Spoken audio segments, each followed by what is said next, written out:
Welcome back in second part of centripetal acceleration topic. हमने अभी तक समझ लिया कि R1 R2 V1 V2 क्या है, ओमेगा कैसे आएगा। Now let discuss about V1 V2 first. जैसा कि मैंने आपको पहले बताया, V1 V2 जो है these are the velocities of the object at point P and Q and their magnitude will be same because this is uniform at circular motion. तो omega same है, ओमेगा सेम है, R same है, तो V भी same होगा, मतलब V1 V2 का जो मैग्नीट्यूड है इट विल बी सेम। ठीक है। और वेक्टर साइन क्यों लगा रहे हैं? Because direction is different, that's why P A and Q B are velocity of the object represented by V1 V2 and magnitude is same, that is V। तो I hope ये बात सबके clear थी। अब देखिए वेलोसिटी में change हो रहा है, पहले डायग्राम से समझ लेते हैं फिर थ्योरी की बात करेंगे।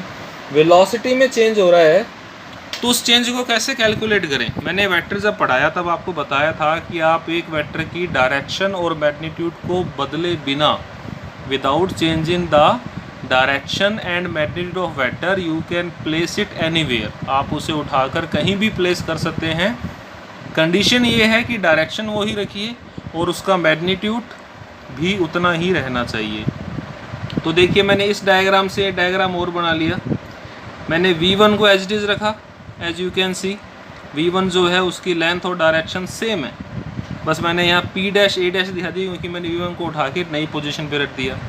जो आपका V2 है इसको मैंने यहाँ से उठाया और यहाँ से बिना इसकी डायरेक्शन एंड पोजीशन को, डायरेक्शन एंड मैग्नीट्यूड को चेंज किए बिना V2 को उठाकर यहाँ लगा दिया। This is V2।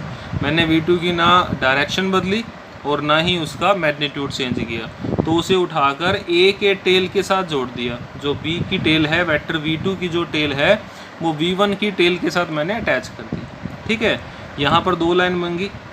After that फिर आप कहेंगे सर आपने यहाँ पर ये जो एंगल डेल्टा थीटा था वो आपने यहाँ कैसे लगा दिया?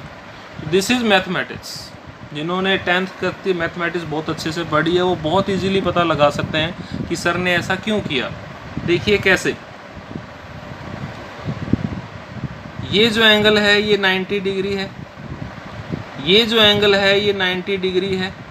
जब इस लाइन को उठाकर यहाँ टच करेंगे तो जितना एंगल इन दो लाइंस में है, किसमें, OP और OQ में जितना एंगल है, इन दोनों लाइंस के जो परपेंडिकुलर लाइन है, PA लाइन जो है वो OP के परपेंडिकुलर है और QB लाइन जो है वो OQ के परपेंडिकुलर है। जितना एंगल OP और OQ में होगा उतना ही एंगल PA और QB में भी होगा। This is mathematics. अगर एक लाइन है, कोई भी एक हमने आर्बिट्री लाइन ले ली, ये दूसरी लाइन ली, इनके बीच में एंगल दे दिया हमें थीटा।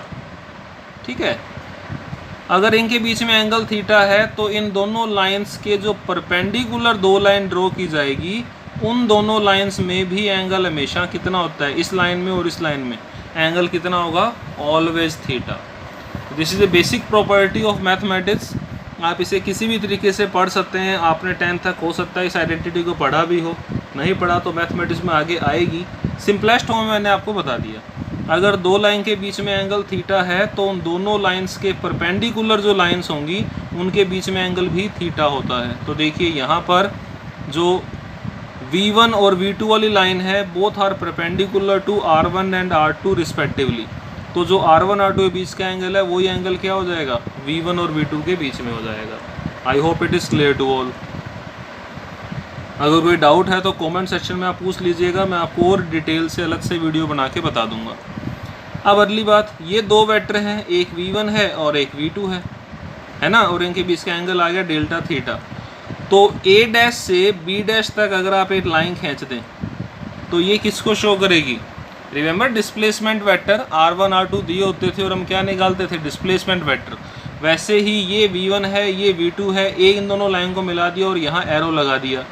अब देखिए P डैश A डैश और A dash B dash both are showing two continuous arms of a triangle, then third arm of this triangle with opposite in direction will be showing their resultant। फिर से हमने क्या किया, V1 V2 को attach कर दिया था, दोनों के बीच का एंगल आ गया डेल्टा थीटा। अब P dash A dash and A dash B dash are shown two continuous arms of a triangle, then third arm will be shown their resultant in opposite direction. Third देखिए opposite direction में है और इनकी resultant को show कर रही है, ठीक है. So this will be here. So let's read this. जितना हमने समझ लिया कि ये कैसे जो है V2 will be sum of vector V1 and A dash B dash. A dash B dash basically showing the difference in velocity. तो देखिए हम इतना पढ़ लेते हैं. To find the change in velocity in time interval delta t between t and t plus delta t, we are taking a point P dash, draw P dash A dash equal to the parallel to PA. जैसे कि मैंने आपको बताया हमने P dash A dash जो है PA के parallel draw कर लिया. After that P dash B dash equal to parallel QB. जो P dash B dash है उसको हमने क्या किया, QB के पैरेलल रखे दोनों को जोड़ दिया, जैसा कि मैंने बताया अभी. अब ये ट्रायंगल बन गया. इस ट्रायंगल में P dash A dash and A dash B dash का जो सम है it is showing the value P dash B dash. So you can see here that yes, at here in that triangle P dash A dash plus A dash B dash will be P dash B dash. जैसा कि मैंने बताया तो इससे आपका A dash B dash क्या हो जाएगा, इन दोनों का difference. And what is P dash B dash? That is V2 and what is P dash A dash? That is V1. ठीक है, ये मैं अब आपको डायग्राम में और दिखा के समझा देता हूँ. हमने क्या किया, इस ट्राइंगल को समझा है. इस ट्राइंगल के अंदर P dash A dash plus A dash B dash will be is equal to P dash B dash. Then what is this A dash B dash? वो क्या हो जाएगा, इसके इधर ले जाएंगे तो आपका बन जाएगा ये A dash B dash A dash B dash is equal to A dash B dash will be is equal to P dash B dash minus P dash A dash. Easy है समझना.